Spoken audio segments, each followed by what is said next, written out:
For more than 70 years, the alliance between the US and Australia has been this bedrock of security in the Pacific. But right now, that relationship is facing its biggest test in generations. So we're going to dive into why this incredible bond is suddenly under so much pressure. Wow. Daddy is not coming to save us. He is putting us in danger. Think about that for a second. That quote from analyst Emma Shortis really gets to the heart of this fiery new debate happening down in Australia. The whole idea of America as this reliable protector, it's being challenged like never ever before.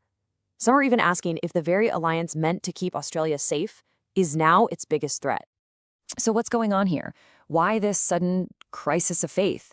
Well, it's kind of like a perfect storm. You've got the potential return of Donald Trump and his America First policy, mixed with the undeniable rise of China. And that mix, it's created this huge cloud of uncertainty, and it's forcing Australia to face some really, really tough questions. See, the whole America First doctrine really changes the game. Trump's approach it's transactional. It means that old loyalties, that sense of we've always had your back, that's not a given anymore. It's less about shared history and values and more like a business deal that's constantly being reviewed for its price tag. And for a country like Australia, that just shakes the very foundation of their entire defense strategy. So that really begs the question, right? How did we even get here? To really get why this moment is so critical, we've got to look back. How did this unbreakable alliance even start? Its roots go deep, forged in the fires of 20th century conflict. Okay, part 2, a history of mateship. And that word, mateship, really is key. The story of this alliance is all about shared battlefields and a shared way of looking at the world. It's a partnership that has pretty much defined Australia's place on the global stage for decades. Let's just walk through this for a second. It all starts in 1951 with the AUKUS Treaty. That was the big post-war security blanket for the Pacific. Then you had the 60s, and Australia is right there with the US and Vietnam. Fast forward to 2001, and after 9/11, Australia invokes the AUKUS Treaty's defense clause. Talk about loyalty. And then, in 2011, Obama's pivot to Asia brings US Marines right onto Australian soil, in Darwin. So you can see, this relationship just kept getting deeper and deeper. And all of this, for over 70 years, was built on one single massive assumption. What was it?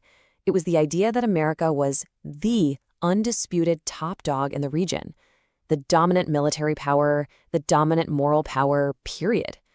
It was this core belief that American power was just unquestionable, unchallengeable. Because that core assumption, it's been shattered, absolutely shattered.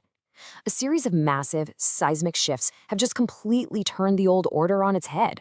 All that certainty from the past, gone, replaced by a new era that's, volatile and seriously unpredictable.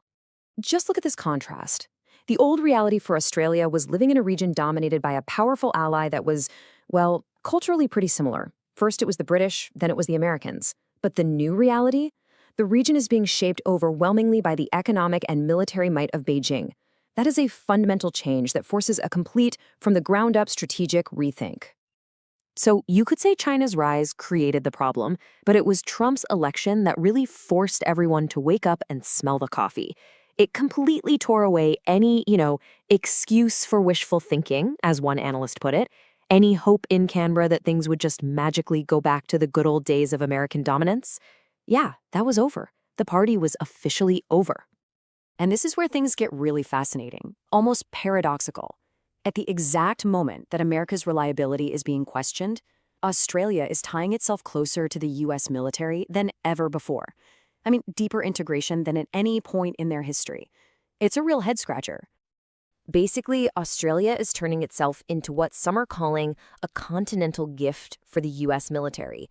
The entire continent is being reimagined as this massive, unsinkable aircraft carrier, a strategic hub for American forces in the Indo-Pacific. But, and this is a huge but, that comes at a massive price. It potentially puts a giant target on Australia's back in any future conflict that involves the United States. And we're not just talking about a few extra soldiers here and there. Look at these facilities. Pine Gap. That is absolutely critical for America's global spy network. Missile defense, the whole shebang. Then you have naval bases that are vital for communicating with nuclear-armed submarines. These places aren't just on Australian soil. They plug Australia directly into the central nervous system of the entire U.S. global military machine. And then there's AUKUS. This is the real game changer. This pact involves sharing one of the most secret, most sensitive technologies the U.S. has, nuclear submarine propulsion. This is a massive leap for the alliance. It basically locks Australia into America's strategic plans for Asia for, like, the next 50 years.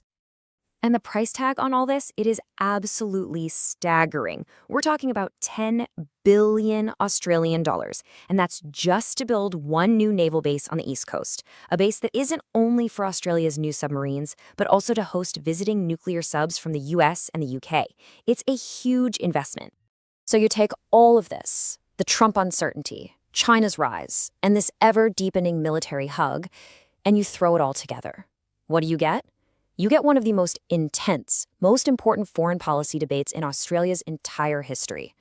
The country really is at a massive crossroads. And this isn't some polite little chat over tea. As a late, great diplomat Alan Gingle put it, the debate is getting sharper. People are, in his words, marshaling themselves into hostile camps.